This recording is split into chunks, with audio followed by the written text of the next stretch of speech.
And so finding good help is really, really, really hard to do for the simple fact that because you're in your home, people tend to be more relaxed. They don't take it as serious, like, oh, well, she's just a babysitter. Well, no, I'm not just a babysitter. I am a licensed family daycare provider, which means that I had to meet all of the requirements in order for my home to become licensed. So, with that being said, we're very professional. This is a licensed business. And so we pay taxes, we do all of that. There's a certain ratio that we have to have, and that depends, upon each state or whatnot. But in the state of California, you can be licensed for 6 children with one person. And then if you're going to go over six, then you need to have two people if you're licensed for 12. There are some exceptions. You can be licensed for six with two school age, and then you can have 8 children. Or you can have 12 children with two school age and make it 14. Because a lot of times in family daycare, you have siblings. So parents want to have one pickup spot. And so that pickup spot is daycare. Okay? And so a lot of providers provide transportation to and from school for the school age sibling, whatnot, and then they'll pick them up from school. They'll come, they have a snack, they'll do their homework or whatnot. And when the parent gets off work, there's just one pickup location, which makes it very, very convenient for a parent. Now, no one ever really wants to talk about the liability of daycare and what we do. The liability of daycare is very serious. Number one, you are caring for someone else's child or children. There is no room for error. We're all human. Things happen. Mistakes happen. A child may fall and hit their head. Some things are just part of life. No matter how cautious that you can be, how safe your facility is, things can still happen. These are children. And, accidents happen. However, the liability is so great. Imagine a child, God forbid, hitting their head and, it kind of splits or whatnot. They got to go get stitches and all of that. You never know how that parent is going to take it. You never know what licensing is going to say when they come out. And so licensing is quick to say lack of supervision. How was it lack of supervision when I was standing right there when a child was running and they fell? They tripped over their own feet. So the liability is so great, especially dealing with infants and SIDS. The hospital teaches us to swaddle. We're going to swaddle them real tight. We want them to feel like they're still in the womb. When licensing is like, no, that increases the risk of SIDS. You cannot just, keep a baby all tied up. What if, the child stops breathing and that arm movement, jolts them back to breathing again? They need to be able to do that. You need to, keep children on their backs or on their sides. And a lot of parents now, ooh, he just wants to sleep on his stomach, or just let him sleep. No, we're not doing that. So the liability of what we do is so great. And so many don't really understand it, and they don't really see it, or they don't take it serious. And it's very, very serious. What we do is amazing every day. We have wonderful time with the children. We create activities, curriculum. We give them outside play time. And we try to hire the best staff that we can. And one thing that I have learned that I want to share, a lot of people interview very, very well. Very well. They say all the right things. They answer all the questions correctly. And then when it comes to the hands-on, once they get in there, they ain't got a clue. They ain't got a clue. They don't know how to change a diaper. They don't want to wear the gloves. They don't want to follow protocol. There's a certain way to change. There's a certain way to wipe. The cleaning and the sanitizing. These are necessary things. And when you're in your home working, a lot of people that work for you will come in and be like, well, this is your house. I'm not cleaning that.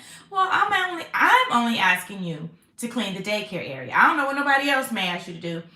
But my requirement of my staff is just to clean the daycare area. I'm not asking you to clean my home. However, part of the daycare is in my home. So we go outside and that has to be clean too. But when we're inside and we're, in the kitchen, and me personally, I mop my own floors, I scrub my own floors. I don't ask my staff to do that unless it's an emergency and I'm not here or whatnot. I wash most of the dishes myself. This is my kitchen. I'm just old school. But if I ask you to vacuum the floor, if I ask you to, clean the bathroom, which is a requirement in the daycare room, then you have to do that. That's just part of it. Dusting, sanitizing, cleaning, everything in there, the bookshelves, everything, all of that is a part of what the assistant is to do. And some people just don't get it. And you don't realize that a lot of times until you hire them. Like I said, they interview very, very well. And so finding good help is really, really a struggle. I've had some amazing assistants over the years. I've had assistants that have done so well with me, gone to college, gotten a degree, and they're, doing other things. I've had people that have worked for me that now have their own facilities because they saw how professional and how a daycare should really be ran through working here as an assistant. And that's an honor. That's definitely an honor. And I encourage that. Because at the end of the day, when you walk out that door, daycare is still going to be here running and open as long as I would like for it to be. So we have to really, really, really evaluate who we're hiring. And so I'll throw little questions at them. And one of my favorite questions is, what would you do if you have a child on a changing table and you're changing the diaper? And the phone is ringing, the doorbell is ringing, and you're changing that diaper. Which one is most important? And the answer is that child on that table. So if I have someone that says, well, I would, answer the phone, or, I would get the door. And my thing would be, no, let me tell you why that is not the correct answer for me. Number one, the answer machine can pick up the phone. Number two, the doorbell, you can say, hey, just a second, I'm changing a diaper. Most importantly is, you never, ever, ever leave a child on the changing table. That's number one. You never walk away. And when you are changing a diaper, one hand is to always be on the child. We know how squiggly and how quick they can move and how they can be on the changing table. That can be one of the most dangerous places in the daycare. So I also will, if a child is, that moves that much, I'll put the changing pad on the floor and change the child there. And if I notice that a staff member, has an issue with that, then I will do the same for them. Hey, bring the mat down. That way we don't have to worry about the child falling off or anything like that. For the most part, I change the diapers. I'm just very particular about that. And I would have to get to know my staff for a while before I even allow them to change a diaper. I don't know you. I just hired you. You may have passed fingerprints. You may have done all the requirements, but you're a stranger. I'm not going to let a stranger change my daycare babies. That's just me. That's just Miss Tanya. You have to work with me for about 6 months before I allow you to change a diaper. I have to totally, totally trust you. And that's just me. That's just how I am. And I've always been that way. And, being in the home environment, you have some that want to be on. Now it's this new, my cell phone. No, if someone needs you, then they need to call the daycare. Call the daycare. You're not going to be on your phone at daycare. You're not going to be doing that. If it's an emergency, they can call the daycare if they need to get a hold of you. You can use your phone on your break. You can use your phone on your lunch, whatnot. However, you cannot have your phone on you all day and you're on it. We're not doing that because that takes away from your attention from the children. And the children need your undivided attention. I mean, undivided attention as well. There's a little glare here. So I definitely have been through quite a few assistants over my 30 some years. Some good and some not so good. Um, and you just don't know till you hire them. I've had some fall asleep during nap time. And let me say this. You may say, well, the children are sleeping, they can still, kind of hear. Can they? What if the assistant falls asleep and goes into a deep sleep? Can she hear the children? Is she going to be able to hear them? What if somebody starts coughing or somebody starts throwing up or somebody starts crying and they got a fever or whatnot, or somebody needs to go to the bathroom and you need to assist them to go there and you over there snoring? No, that's not what you're here for. You're here to be an asset to the daycare. You're here to work. And so I use the Tranquil Sleep method, and I know it can, it's easy to fall asleep. Then you get up and you walk around. You get up and you walk and you check on everybody, especially the infants. They're to be checked every 15 minutes anyway in the state of California, and we have to keep a log of that. So you really don't have no time to be trying to go to sleep when you got to check on this infant, if there's infants in the facility, every 15 minutes. And not only that, if you're going to check on the infants every 15 minutes, you know what? You might as well check on everybody else too. And that's just basically doing a walkthrough, just seeing if everybody's breathing okay. You can see if the back is rising or not, or if they're on their back, if their stomach and chest is rising or whatnot. We have to make sure. The liability is so great. Good morning, Miss Cynthia. The liability is so great with what we do.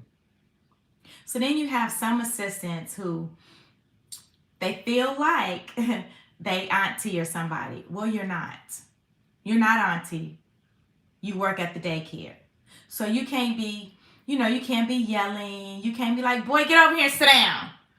We're not doing all of that. Like, girl, this is not your family. This is not your family.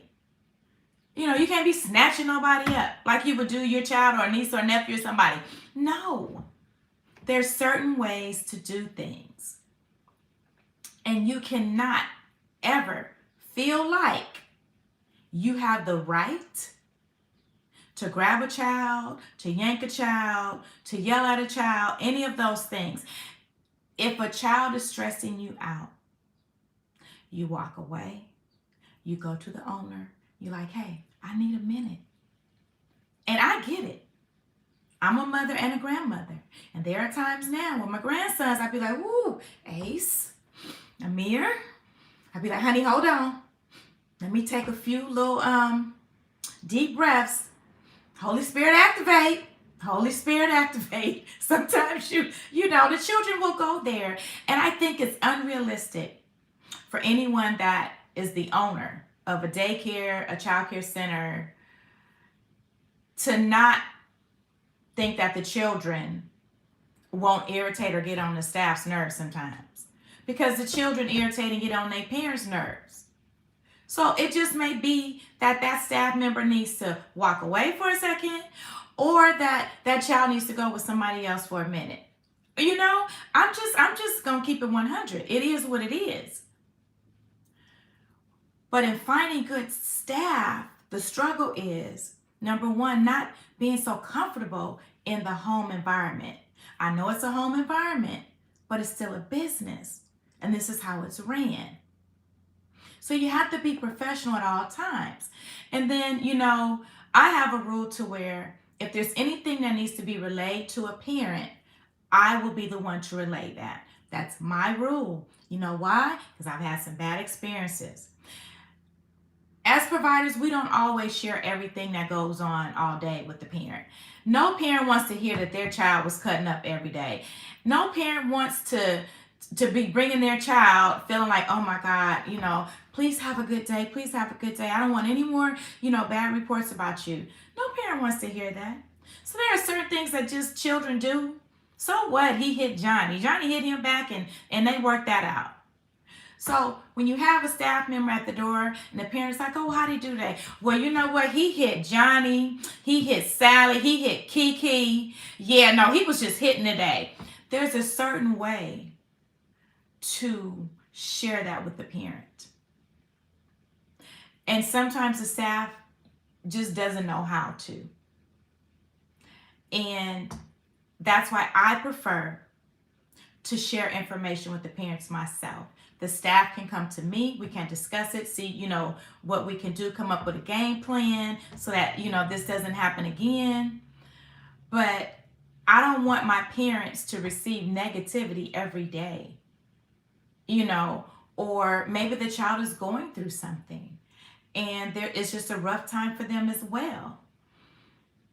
And their behavior may be a little unbecoming of what it normally would be.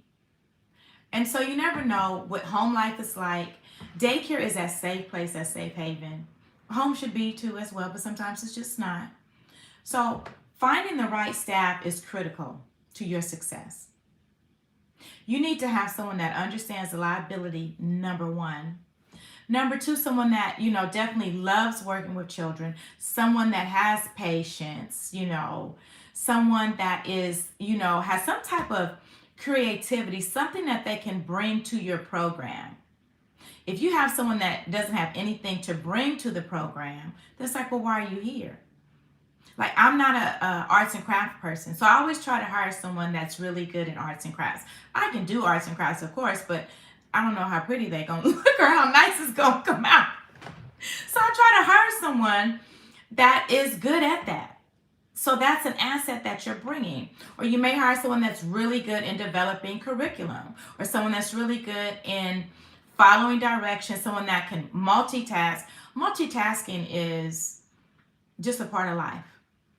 As much as, we try to focus on, just being zen and, meditating and, just trying to be healthy, just mentally, spiritually, and physically, we definitely need some assistance.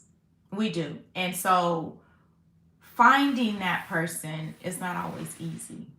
It's not always easy, but it's necessary. And I am one that if I see some red flags, something that I know that I cannot handle you doing, like it just irritates the HE double hockey sticks out of me, you gotta go. You gotta go. If I've trained you and you still doing what you want to do, you gotta go, because you're a liability. If I say change the diaper this way with gloves on, make sure you got your gloves on first. Make sure if there's going to be an ointment put on or whatever the parents have signed, you got your ointment right there just as your barrier to prevent diaper rash or whatnot. You have the diaper here and you have the wipes there, and you just gonna grab the baby up, just put the baby on train. You don't have nothing together. No. I've trained you the right way. I've told you a couple of times, you got to go. You're a liability. You're a liability of that child falling off that floor. I'll never forget, I had a lady who was changing diaper, and it was in the daycare room. There's a bathroom in there. And so she was changing a diaper, and there was a little one that was just starting to walk. And so he was about to fall. And she was getting ready. I happened to walk in right on time, like spot on. She was getting ready to go grab the baby that was falling. And I walked in and I saw her like move. And I was like, what are you doing? Is somebody on the changing table? So I was able, to get the child that was falling. Would he fall in the inch? He right there at the floor. And I explained to her the severity of what it could have been had that child did a 3-foot drop to the ground. Yeah. Can't happen. Can't happen. Accidents will happen. Children will fall. We definitely don't want it to be severe. However, it's daycare. Things are going to happen. Things happen at home. I've had more accidents happen at home with children than things that have happened at the daycare. And so, common sense isn't common. I'm sure you probably heard people say that. Common sense isn't common. And so, you don't really know until you hire this person. And trust me, you got to go through the interview, you got to do fingerprints, you got to do all this mandated child abuse reporter class, all these things before you can actually start at the facility. And so throughout that that time period, I'm having conversations, I'm doing trainings with the person, I'm letting them know what's expected of them. I will let them come by and observe, for a little bit or whatnot, so that you can kind of get a feel for who I am and how I operate my business. Because one thing that I am not looking for is a friend. And I mean that in a personal friend. I need us to have a friendship in our working environment. But I'm not looking to hear all your business. I'm not going to tell you mine. We're here to work together. And some people just don't get that. I'm like, baby, I'm so sorry that that's going on. Or you know what?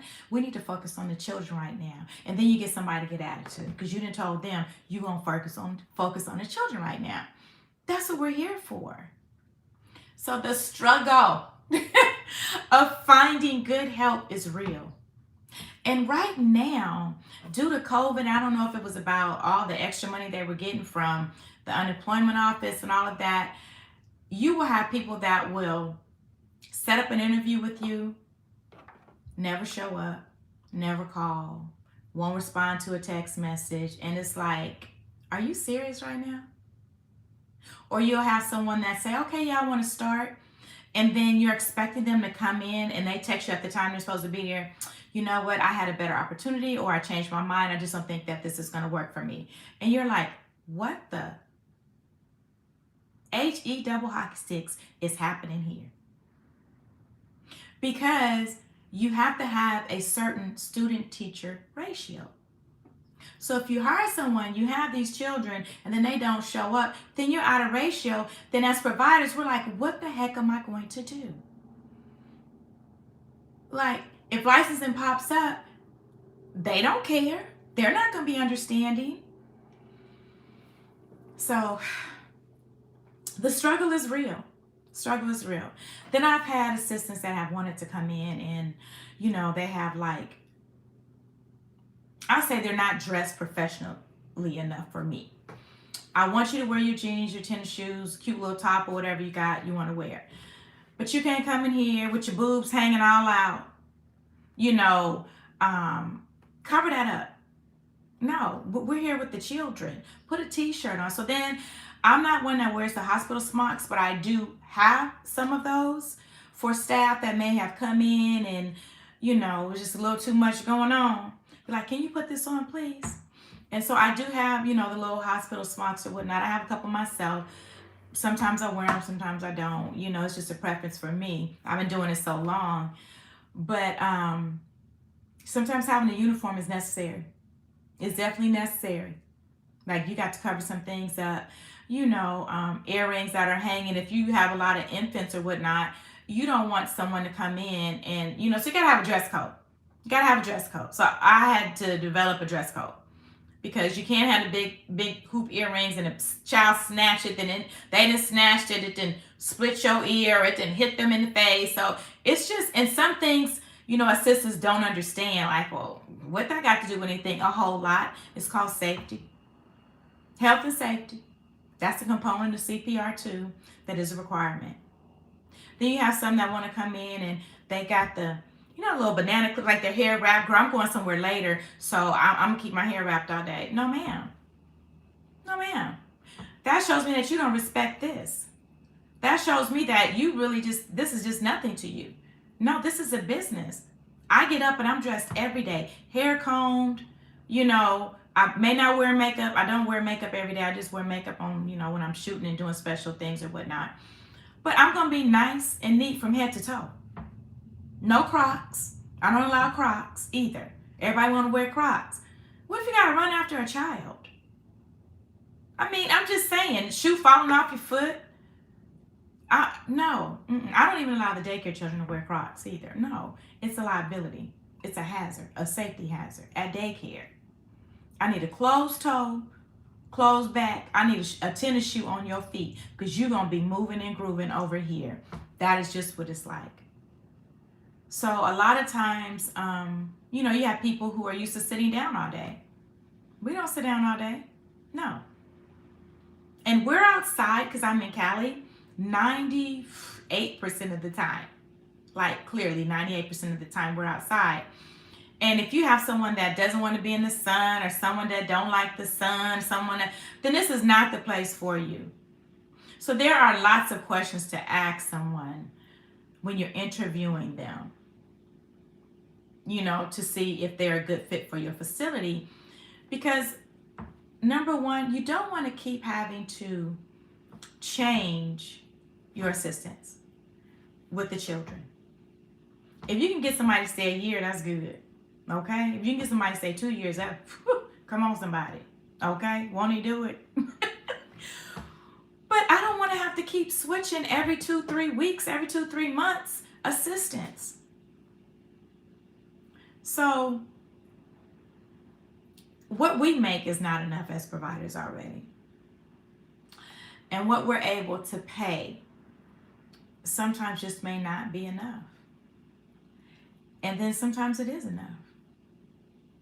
I prefer to have 2 people instead of 1 person, because it's a lot working full-time at a daycare. It's a lot. It's a lot of moving, a lot of grooving, a lot of diaper changing, the temper tantrums, the 2-year-olds, the terrible 2s, the transitional 3s, you got the 4-year-olds, and if you got school agers, that's a whole nother program, and so it can definitely be a lot. But you need someone that you work together very well, that you gel with. You need someone that understands all of these things that I've been saying during this whole broadcast right here. And sometimes that's just very hard to come by. I know a lot of providers say, I have to have an assistant because of the amount of children that I have in the daycare. However, I work better by myself. And it's true, because you don't have to tell yourself what to do. You already know.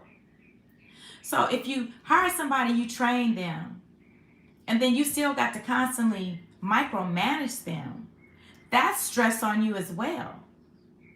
And you shouldn't have to micromanage anybody.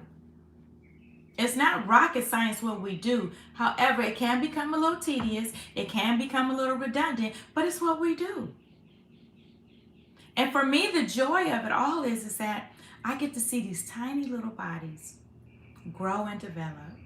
And my husband says this: you get to see the God factor when a child is born, and to watch them grow and develop from infancy on up. And he's speaking of our grandchildren, and just watching them grow and develop. And, it's just a beautiful cycle. And to be able to be a part of that, to nurture that, to help rear that, is just amazing within itself. To see the God factor in something. To see where this child was nursing, then this child is maybe holding their own bottle, then this child is crawling, this child is lifting their head up, this child is walking, this child is talking, this child is throwing things, learning, eye-hand coordination, just all types of, this child is learning. Like, there's no better job.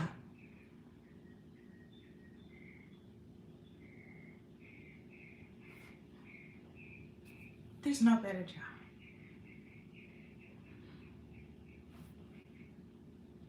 Y'all have to excuse me. Whew. I think of my grandsons, and just how, as a parent,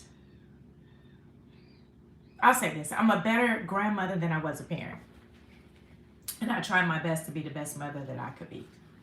But when you're older, you're wiser, and you've been through some things. And so to see a child grow,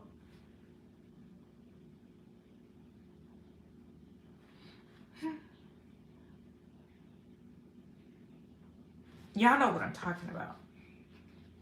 I don't even know why I'm so emotional. I'm in menopause, y'all. Everything makes me sound cry. But to see a child grow and develop, it's just a beautiful thing. And so I take what I do very seriously. And I love what I do. And that's why I love training, teaching and training others. So look out for the Daycare Chronicles 101 Training Institute. Because I want to train people how to work in the daycare, how to work in a child care center, so that when they do go, they got it. I'm like, Vito, you got it, girl. Okay? Absolutely. So,